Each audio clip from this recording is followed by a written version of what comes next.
Artificial intelligence వల్ల భవిష్యత్తులో కొన్ని కొత్త ఉద్యోగాలు కూడా పుట్టుకొస్తాయి. మరి అలాంటి ఉద్యోగాల్లో టాప్ 5 హైయెస్ట్ పేయింగ్ జాబ్స్ ఏంటో ఇప్పుడు చూద్దాం.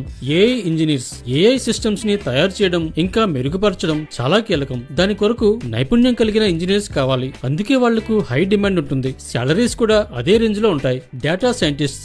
ఏఐ డేటా పైన ఎక్కువగా ఆధారపడి ఉంటుంది. ఏఐ మోడల్స్ క్రియేట్ చేయడంలో డేటా సైంటిస్ట్స్ ముఖ్య పాత్ర పోషిస్తారు. అందుకే వాళ్ళు కూడా హై సాలరీస్ పొందుతారు. AI product manager. AI developers ఇంకా బిజినెస్ టీమ్స్ కి మధ్య అనుసంధానంగా ఏఐ ప్రొడక్ట్ మేనేజర్స్ పనిచేస్తారు. ఏఐ ప్రాజెక్ట్స్ వాటి లక్ష్యాలను చేరుకోవడంలో ఏఐ ప్రొడక్ట్ మేనేజర్స్ కీలక పాత్ర పోషిస్తారు. అందుకే వీళ్లకు కూడా హై సాలరీస్ ఉంటాయి. AI ethics officer. ఏఐ అభివృద్ధి చెందుతున్న కొద్దీ దాని ట్రాన్స్పరెన్సీ ఇంకా సేఫ్టీ విషయంలో ఆందోళనలు పెరుగుతూనే ఉన్నాయి. అందుకే ఫెయిర్నెస్ ఇంకా ట్రాన్స్పరెన్సీ మెయింటైన్ చేసే బాధ్యత ఏఐ ఎథిక్స్ ఆఫీసర్ది. వీళ్లకు కూడా హై సాలరీస్ ఉంటాయి. Human machine interaction designers. AI ఎక్కువగా మనుషులతోనే ఇంటరాక్ట్ అవుతుంది కాబట్టి యూజర్ ఫ్రెండ్లీ